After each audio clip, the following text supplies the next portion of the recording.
Eto pag-usapan natin itong plastic na pastor na ito 'no. Ay ako talagang medyo ayoko talagang tawaging pastor 'to, talagang kinikilabutan ako, eh, 'no. So, tawagin na lang natin siyang congressman hindi nanalo. Oo, tandaan po natin, talunan 'to, hindi ito nanalo. Kaya putak ng putak, eh.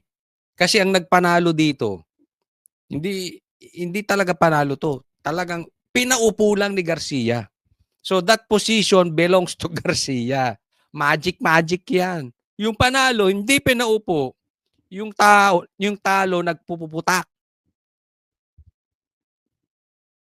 Ang lakas ng loob, ang kapal ng mukha. Sabagay, bayad utang, eh. Kailangan niyang yung banatan yung kalaban ng amo niya.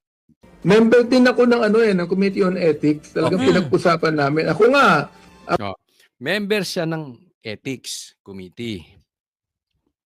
Talagang pinag-usapan nila si Kiko Barsaga, kung anong gagawin kay Kiko Barsaga.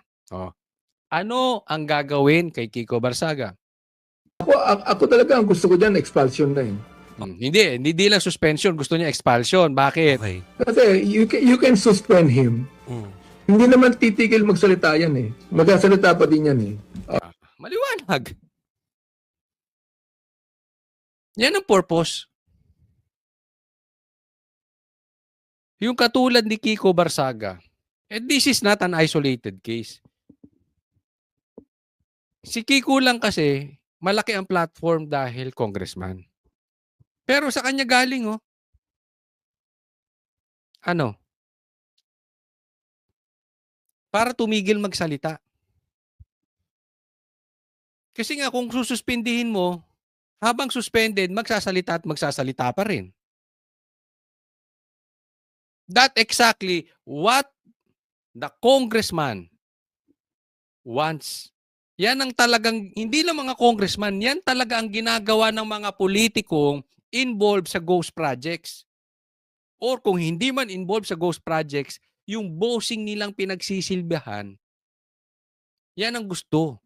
Manahimik si Kiko, manahimik si Lebiste, manahimik si Defensor, manahimik si Chabit, manahimik ako, manahimik kayo, manahimik tayong lahat. Tuloy ang nakaw, huwag niyong pansinin yung ghost projects. Punta tayo doon sa impeachment dahil sa 150 million lang ni Sara. Kaya yung 3 taon na ginagawa sa atin, let me repeat this, yung 3 ginagawa sa atin, sa mga politiko at sa mga vloggers katulad ko at sa mga katulad ninyong mga manonood, sinabi in one sentence ni Abante.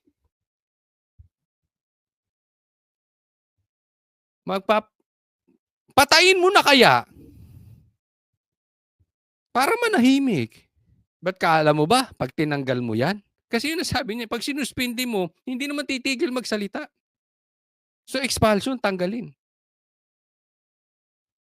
Tingin mo pag tinanggal mo yan, tatahimik? Lalo magsasalita yan. Di patayin mo na. Hindi kasi parang ganito. Hindi po ako nag-aano ng violence ha. Ano po yan ha.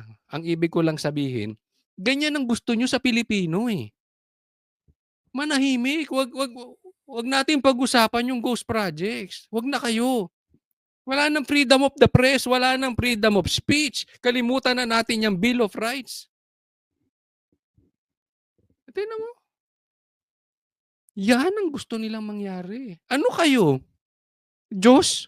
Hindi Diyos ang tingin nyo sa sarili nyo. Kayo na lang ang tama. Alright. At meron pa nagsasabi na sana maging compassionate kami because Ayan, tingnan mo tong animal na to. Ha?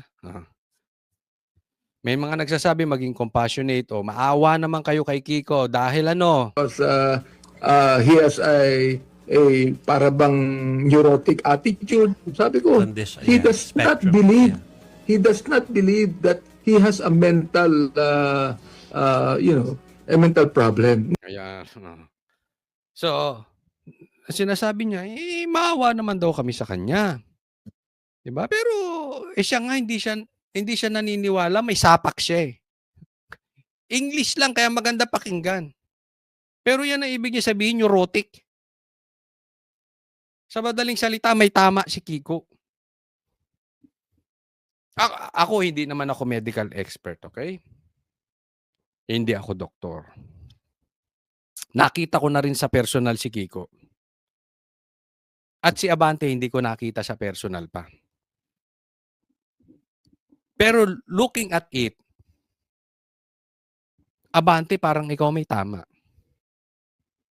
Oo. Maybe Kiko is weird dahil he is different. Di ba? I don't know. Hindi ko sa pinagtatanggol si Kiko. Pero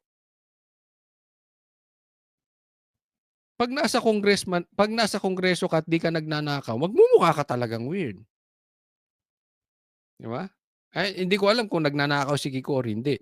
Pero with just that example, ikaw ang kakaiba. Di ba? I think it's safe to say na mas maraming magnanakaw kaysa hindi magnanakaw na congressman. Even mga congressman kasamahan nyo, sasabihin yan. Diba? So magmumukha kang weird kasi ikaw eh. I mean, it's the same thing as sa edad ko, sino ang hindi naninigarilyo at nagiinom? Magmumukhang weird.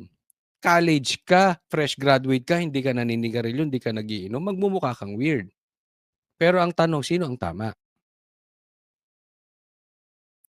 So kung ako titingnan mo, Abante, ikaw may tama. Isipin mo, pastor ka, wala kang compassion. Papalabasin mo na hindi tayo dapat maawa dyan, tas babanatan mo sa TV. Ikaw may sapak. Hindi siya naniniwala dun eh. Ano po kung masasabi nyo sa sinasabi? Hindi siya naniniwala dun. Eh bakit? Sino magsasabing may sapak? Di ba yung doktor? Doktor ka ba? Ngayon, kung meron kang ebidensya na maglalabas ng medical na may sapak ito at ito'y dapat nasa ospital, wala sa Congress, edi ilabas ninyo. But for the meantime, inaakusahan mo eh. So, sasabihin ko sa iyo to, an accused is considered innocent until proven guilty. Hindi, di ba? Oh. Sabi ng iba na freedom of speech. Well, you know, we allow that. In fact, sinabi ko pa nga, na kapag pinilit natin siya na magkaroon ng medical expert na tumingin sa kanya, that might even violate. Ang gago mo talaga. Ang gago nito. Pinipilit yung medical. O, hindi ba? Ba't hindi mo? Ang tanong, bakit hindi ba magkaroon ng freedom of speech? Hindi nyo siya bayaang magsalita? Ba't gusto nyo patahimikin? Dito ka na naman sa mental aspect ni Kiko. Eh baka mag-exam kayo niya, mas matalino sa'yo yan. His rights as a person. So, nasa kanya yun eh. Nasa kanya. He can still speak outside Congress, but not inside Congress. Ay, ayan po. So nakikita ninyo. Ha? Nakikita nyo ang mukha ng Congress. Grabe. Sa Senado, we have Tito Soto and Lacson controlling the narrative. Diyan sa Kongreso, we have Abante. We have the likes of Abante na kinokontrol lang ano. Hindi kayo pwede magsalita dito. Kami ang bossing dito. Bigyan ng maleta to. Bigyan ng ano to, Rimowa. Ang kapal ng mukha nito.